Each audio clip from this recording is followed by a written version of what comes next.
take them down and take them down and take them down.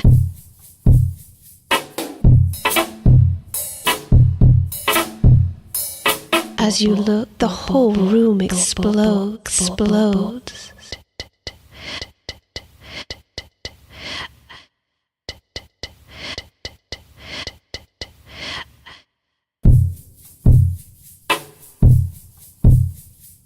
Take them down and take them down and take them. As you look, the whole room explodes.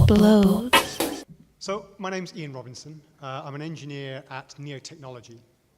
Neo are the commercial sponsors for Neo4j, which is an open source JVM-based graph database. So, we'll be talking today about graphs and graph databases and how we can use this technology to solve some really interesting data challenges. So these are the things I'm going to talk about. I'm first of all going to explain, well, what's the general problem we're trying to solve with this technology? Why might you consider using a graph database rather than some other data technology? And for me, that's all about complexity, complex data. So I'll talk about that in a moment. Then we'll look at graph databases, very high-level view of graph databases and Neo4j in particular. I'll describe some of the features, and I'll talk a little bit about Neo4j's very specific graph data model. And then we'll look at actually what it feels like as a developer to work with a graph database. How do we create and query graph data? Okay. So what's the problem we're trying to solve here? Well, for me, it's about complexity. The data that we're dealing with today, the ways in which we want to use it, are more complex than ever before. And that complexity, for me, is a function of at least three different things. It's a function of increased data size, an increase in variable structure, and an increase in connectedness. And when these three forces come together, when we're dealing with large bodies of variably structured, densely connected data, then we're dealing with particularly complex data. Okay. So we're all familiar with increased data size, with big data. You know, we know that the volume of net new data that we're generating year on year is growing exponentially. And that's a trend that looks set to continue for the foreseeable future.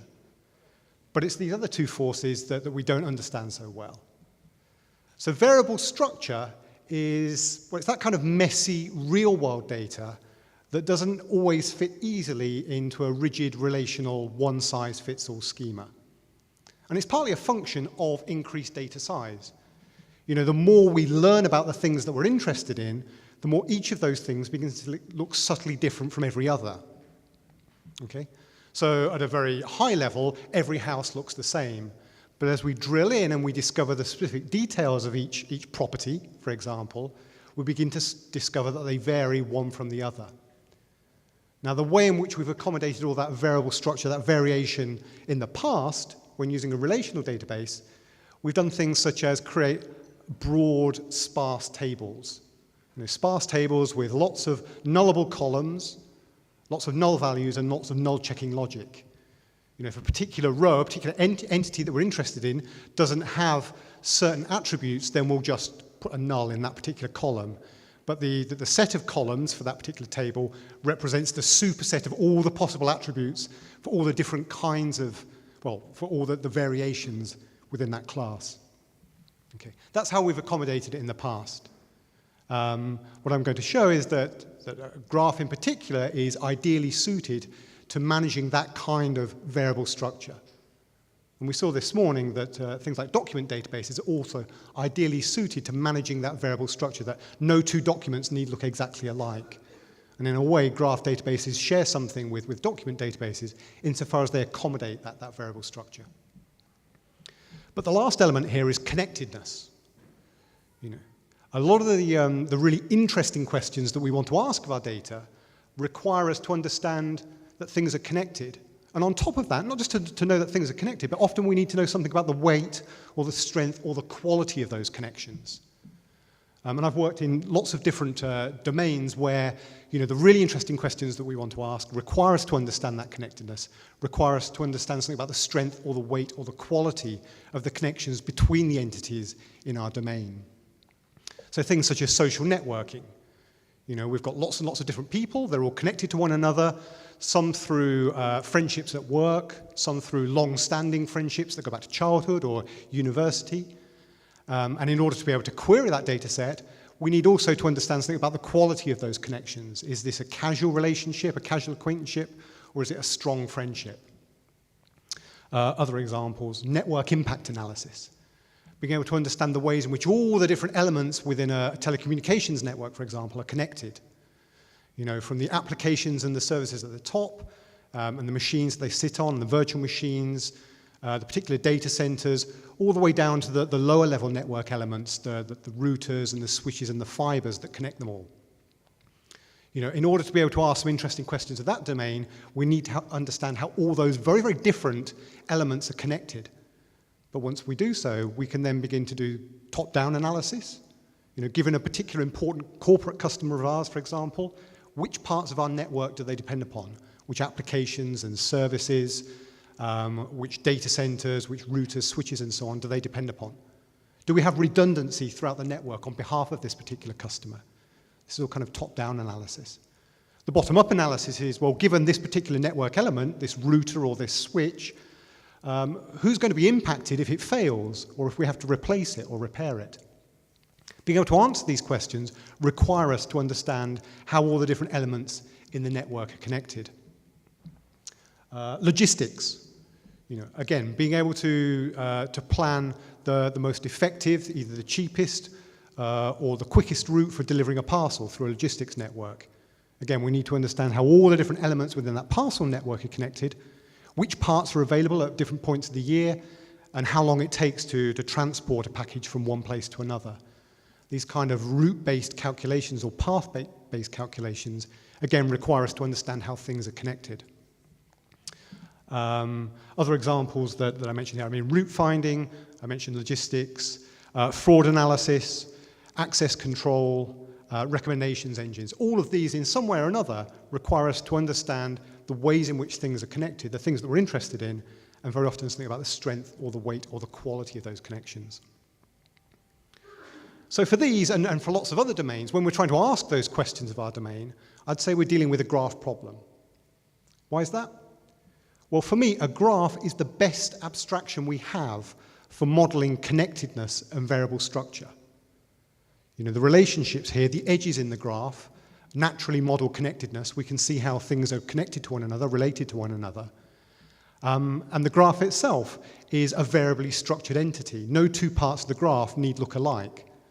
So we can easily accommodate all of the subtle variations between the different elements in our domain and the very many different ways in which they're connected. So if we've got a graph data problem, perhaps one of we might consider tackling it using something like a graph database. And a graph database it's a database.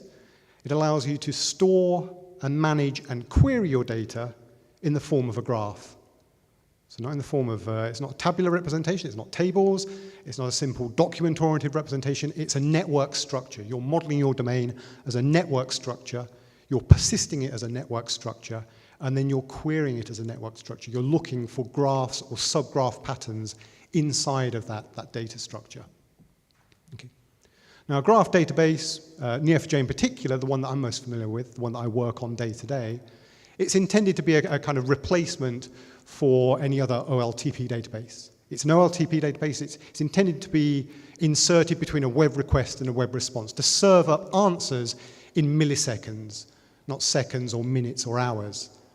So you want a view of a lively, changing, variably structured, densely connected domain, then a graph database is one of the technologies at your fingertips that you can apply to that problem. So as I say, Neo4j is a graph database. It's a JVM-based graph database. It's written almost entirely in Java, but some of the query language, some of the parsing for the query language is written in Scala. Okay. It's more than 10 years old. It started life as an embedded graph database, which means that you would host it inside your own Java process, and you would control the database lifecycle, and you would create and query data using a rich set of Java APIs. That's how it started life. an embedded graph database, not an in-memory graph database. It's always making its data durable on disk. It's always persisting to disk. Embedded graph databases, embedded databases in general, that's not our typical experience of a database. Typically, we want our database to be situated somewhere else on the network. We don't care that it's running in the JVM. We don't want to use a Java API to access it. We just want it on some machine somewhere else in the network, and we'll access it with a client driver. That's the case today now with Neo4j as well. About 5 years ago, we introduced a server version of Neo4j. We've effectively created the server infrastructure that surrounds an embedded graph database instance. And then you connect to it using a web API. You're exchanging JSON formatted documents over HTTP in order to create and query data inside the database. Okay. Now, Neo4j is fully ACID transactional. I mean, traditionally it's seen as part of that larger NoSQL family, but whereas a lot of other NoSQL databases give up certain ACID characteristics in order to gain some other benefits, particularly benefits around high availability and horizontal scalability, Neo4j is fully ACID transactional. So every change to the data, whether you're creating an individual node or creating a subgraph, or whether you're modifying it or deleting it, takes place in the context of transaction. And when that transaction completes and the control returns to the client, you can be confident that that subgraph in its entirety has been made durable on disk. Okay. It's a clustered database, so you can create clusters of Neo4j instances. This is traditional master-slave replication, where every instance in the cluster contains a full copy of the data set. Okay, so we don't distribute the graph across instances. Every instance in the cluster has a full copy of the data set. Now, one of those instances will, at any point in time, will be acting as the master and coordinating all of the writes, and the other instances are acting as slaves. And they're polling the master at frequent intervals in order to catch up. You can configure that interval, so it's a window of milliseconds, potentially. So all the writes that go directly to the master, by the time the control returns to the client, you can be confident that data has been made durable on disk, and that write is immediately consistent. But the overall system is eventually consistent in the order of milliseconds. Okay. So if you then query one of those slaves, it's going to take a couple of milliseconds for that write to have been propagated. You can also push transactions out from the master, so when you're writing to the master, you can specify a replication factor and ensure that one or more slaves will also take that write at that point in time. A single instance of Neo4j today can hold tens of billions of nodes, tens of billions of relationships, and tens upon tens of billions of properties. Okay. So we have customers today who are holding 70, 80% of the Facebook graph in a single instance of Neo4j. And then they're scaling horizontally for high read throughput and high availability. They're clustering where every instance in the cluster has a full copy of the data set.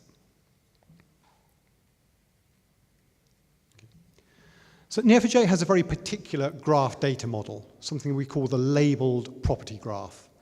And the labeled property graph consists of 4 primitives: nodes, relationships, properties, and labels.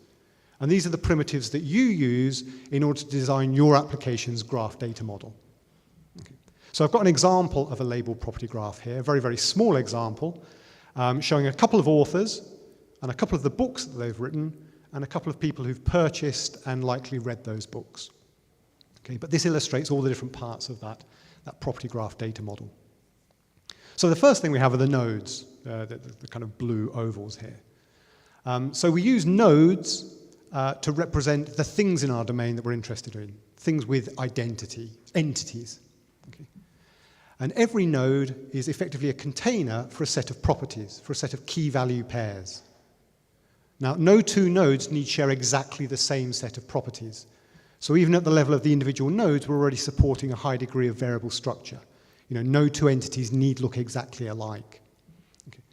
So we can see here on the left, I've got nodes to represent the authors John le Carre and Graham Greene. And in the case of Graham Greene, not only do we know his date of birth, but we also know the date when he died. So we've been able to attach an additional property to the Graham Greene node representing that additional information. It's information that's not present on the le Carre node. Okay. So we're using those properties to represent the attributes of the entities that we're interested in. And we're using the nodes to represent individual entities, one node per entity. So we've got this simple record-like structure. It's a kind of flat document-like structure. And at this point in time, we've effectively got little islands of data. We then begin to connect those islands and to introduce more structure into the data set by connecting them using relationships. Every relationship in Neo4j has a name and a direction. So relationships are always directed and they always have a name. So we can see that John le Carré wrote The Tailor of Panama and Graham Greene wrote Our Man in Havana. Okay, so the semantics of the relationship are a first-class citizen within the data model. You're responsible as a developer or as a data architect for supplying the name of that relationship when you create that relationship. And you don't have to define up front all the different kinds of relationship that you're going to support in your data model. As you discover new kinds of relationship, you can introduce them into an existing data set. Okay. So the relationships themselves, they help to structure the data, they help to create more structure, and yet no two nodes need to be connected in exactly the same way. So as I said earlier, the graph supports variable structure at the highest level. No two entities in our domain need to be connected in exactly the same way. So they provide structure, but they also lend some semantic context to each of the nodes. We understand what each node means partly in the context of all the other nodes to which it's connected. Now, I said that we can attach properties to nodes in order to represent the attributes of entities. We can also attach properties to relationships, and you can see with the purchase relationships, I've attached some timestamp properties there. Typically, we attach properties to relationships to represent the strength or the weight or the quality of the relationship. And then we can take advantage of these property values when we're traversing or crawling the graph, particularly if we want to do a shortest weighted path, want to apply a shortest weighted path algorithm to the graph, we take advantage of those property values in order to calculate the shortest path or the shortest route through the graph. Okay. So we attach properties to nodes to represent the attributes of entities. We attach properties to relationships to capture either some metadata or to represent the strength or the weight or the quality of those relationships. And as with nodes, we can attach one or more properties to each relationship. And no two relationships need share exactly the same set of properties. And then the last element here are the labels. So I've labeled each of the nodes in my graph. I can attach one or more labels to each node in the graph. I don't have to attach a label, but if I want to, I can actually attach more than one to each node. And labels, well, they give us a kind of grouping semantic. We can see which nodes represent authors, for example, and I can ask the database, find me all the nodes that have been labeled author. It's a very simple grouping semantic. They also allow me to associate certain low-level data behaviors with each of those nodes. And in the current version of Neo4j, the behaviors we can associate today are things like indexes and constraints. So I can say to the database, okay, I want to index every node that is labeled person, and I want to index it based on the email property. Or I want to index every node that's labeled book, and I want to index it based on its ISBN property. So labels give us a way of associating indexes with particular nodes. They also allow us to apply constraints to nodes. And again, in Neo4j today, I can say, look, every node that is labeled book, I want you to ensure that its ISBN property is unique. So we can apply a unique constraint to that node, or to the set of nodes that are labeled book. Okay. So that's a high-level view of what's the general problem we're trying to solve. Complex data, large bodies of variably structured, densely connected data. A quick look at some of the features of Neo4j, kind of the volumes of data it can support and its deployment architecture. And then I showed you very briefly an example of the labeled property graph data model. In this last half of the talk, I'm now going to actually show you what it looks like to create and query data inside the graph. So the first thing we need to discuss is, well, how do I actually go about describing a graph to the database? If I've got a graph problem and I want to tell you about it, what's the easiest way of communicating it to you? I draw you a picture. We've already seen a diagram of my little authors and books domain. The easiest way of communicating that information is to draw a picture. I've got another little subgraph here. We can see there's a person, Ben. Ben works for a particular company, Acme, and he has a couple of professional skills. He's skilled in REST, in resource-oriented architectures, and in Neo4j. Okay? So I'm describing a little domain to you, and I'm drawing a picture. Well, what we want to do with Neo4j, with our query language, we have a query language called Cypher, we want to give you the ability to describe to the database the kind of graph structure that you either want to create inside the database or the kind of graph structure that you want to find inside an existing data set. Okay. So at the heart of our query language is the ability to be able to describe graph patterns, to be able to describe graphs and subgraphs. But to do it in a slightly more programmatic fashion. We're not drawing pictures, we're creating ASCII art. So here I've taken the exact same little subgraph structure, Ben who works for Acme, and he's got a couple of skills, and I've shown you, or I've put up here, what we call a Cypher path expression. So there's a lot more to the query language than this, but at the heart of the query language is this idea that we can describe graph patterns using this kind of ASCII art-like structure. So you can see I've used parentheses to represent the nodes that I'm interested in, the node that represents Ben, and the nodes that represent the company and those two skills. They're surrounded by parentheses. And then the relationships themselves, every relationship has a name and a direction. We've used dashes and a greater than, we can also use a less than sign, to represent the relationship direction. And then we've put the relationship name itself between square brackets. Okay. And using this and just kind of comma-separated clauses, we can build up arbitrarily complex Cypher path expressions that describe arbitrarily complex subgraphs or graph structures. So this is at the heart of the query language. So this is how we would go about actually creating that little structure. We've got a Cypher create statement, and as part of this statement we're going to create the nodes, and we're going to attach some properties to those nodes, and then we're going to connect the nodes together. All right? And all of this will be executed in the context of a transaction, so when that transaction completes, we've got the subgraph in its entirety made durable on disk. So in the first half here, we're actually creating the nodes that we're interested in. Remember, they're surrounded by parentheses. Every node has a label. Well, it doesn't have to, but in my example, every node has one label. So you can see that we've labeled the nodes person, company, and skill. And then we've specified the properties that we want to attach to each node inside the curly braces. So we're using a very simple JSON-like syntax here to represent or to communicate the properties that we want to create on each of those nodes. So we can create a comma-separated list of those key value pairs, and they will be persisted as properties attached to those nodes. And then as we create each of those nodes, we're assigning each node that we create to an identifier. It's the equivalent of a variable. So we're assigning that first node to this identifier Ben. Now, this identifier isn't made durable on disk. It's not part of the data itself. It's just something that we can reuse later on in the query to refer back to the node or the relationship that we've just created. So in the second half of the query, we take all the nodes that we've just created, and we use their identifiers in order to then introduce the relationships. So the node that we're identifying as the Ben node, we're connecting with an outgoing works for relationship to our Acme node. And then we're also connecting the same Ben node to those two skills, to REST and graphs.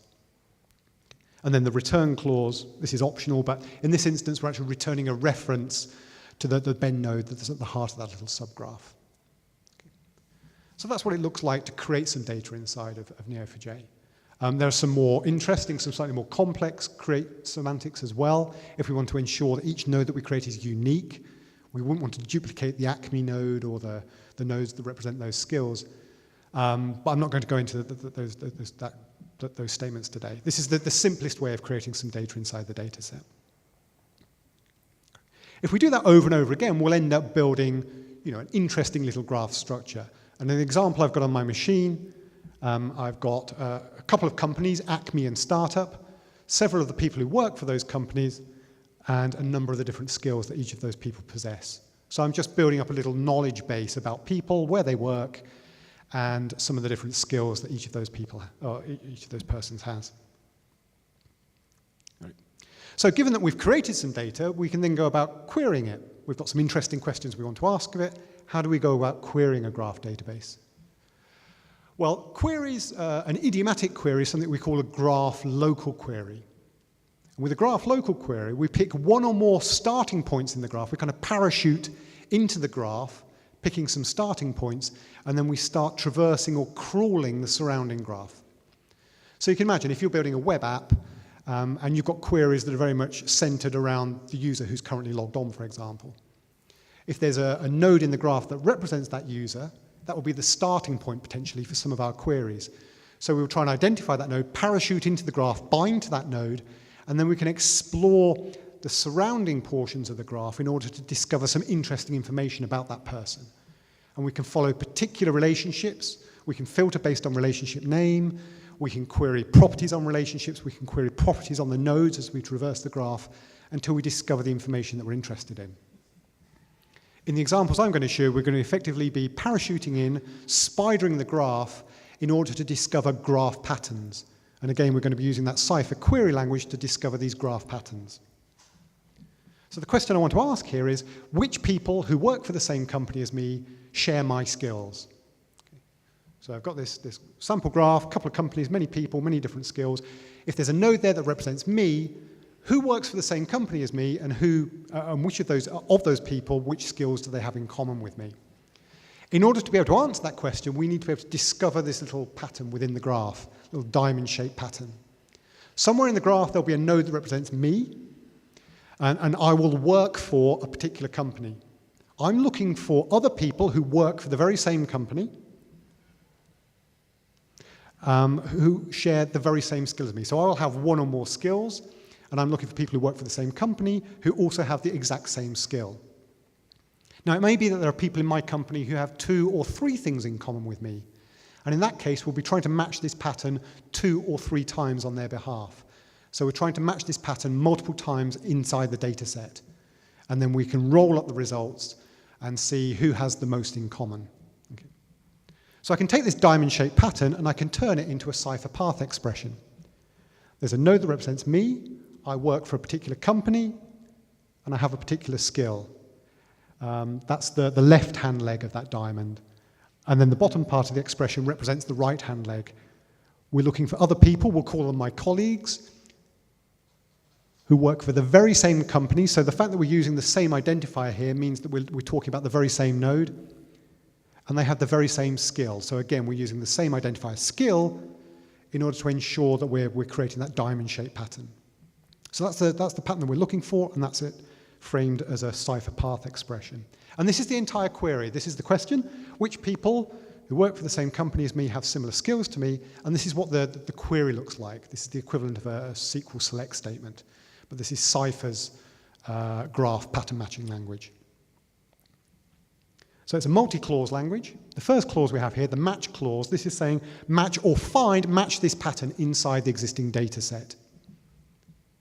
We're helping to anchor this pattern inside the existing data set by supplying some anchor points. You can see here we're saying we're looking for a node that's labeled person where the name property is Ian.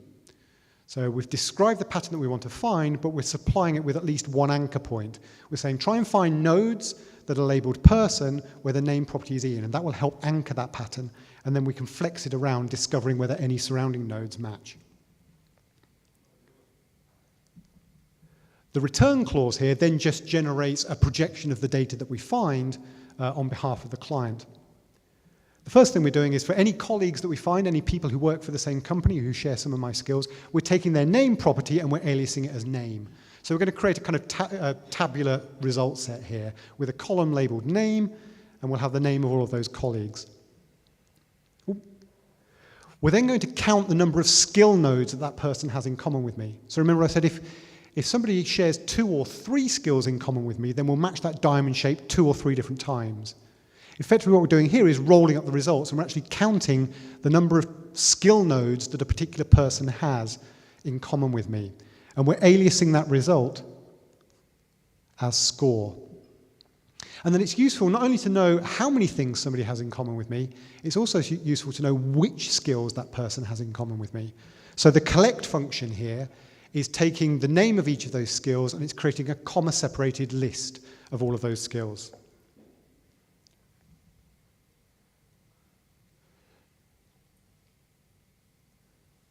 So this is the Neo4j browser. It's a kind of developer tool. When the server's running, you get a browser. It's a REPL, effectively, that allows you to interact with the existing data set. You can see I've built out that data set that I showed you in the previous slide.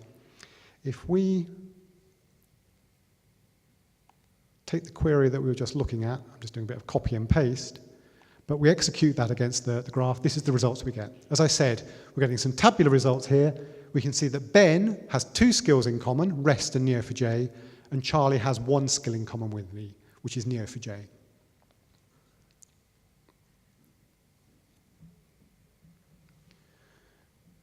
So, I mean, that top left, that's the overall data set. Over to the left, that's the pattern that we were looking for. And here is actually all of the data that we were effectively matching with inside that data set. And we weren't having really to go beyond the pattern. We weren't having to drill into parts of the graph that we weren't interested in.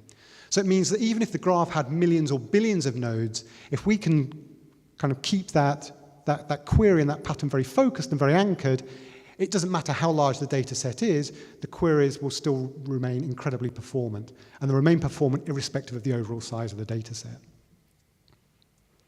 Okay. So if you're interested in Neo4j, you can download it today. Like I say, it's open source. There are community and enterprise editions available from our site. There's an online course, neo4j.com online course. You can teach yourself about the query language, about deploying and building graph database applications. And there's also a free book from graphdatabases.com. There's a free book from O'Reilly. I was one of the authors of this book. This describes, effectively from the top down, all about graph databases, all the way down to the internals of Neo4j, a lot about the query language and a lot of use cases about how this is being applied today in lots and lots of different domains. You can download that as a PDF, a full copy of the book, from graphdatabases.com. Okay, that brings me to the end. Thank you all very much for listening. I hope it's been useful, and have a great day. Does anyone have any questions? We might have time for one. Don't be shy. There you go.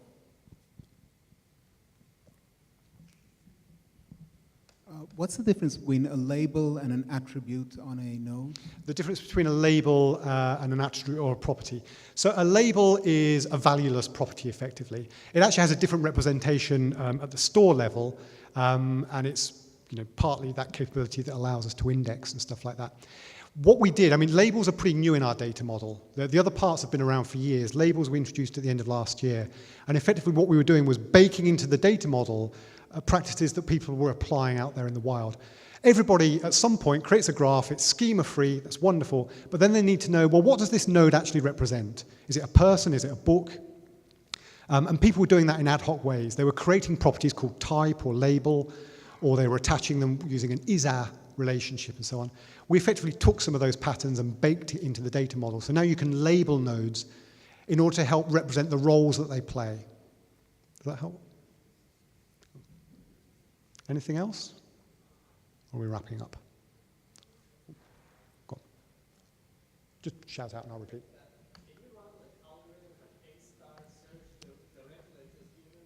Yeah, can you run algorithms such as A* or Dijkstra and stuff like that against the graph? Yes, you can. We actually, I mean, you can still use all of those Java APIs, and we actually have a Java package called Graph Algorithms, where we've implemented some of the most common, such as A* and Dijkstra. You can use the very same low-level APIs that we use to introduce your own algorithms into the graph and host them inside of the server as what we call unmanaged extensions. But you can also access those algorithms in our Graph Algo package. Not necessarily directly through Cypher today, although we're making that available in the future. But yeah, we have some of those algos baked in. You can implement your own, and you can access them at some point through the server interface. Okay, well, thank you all very much. Have a good day. Thanks a lot.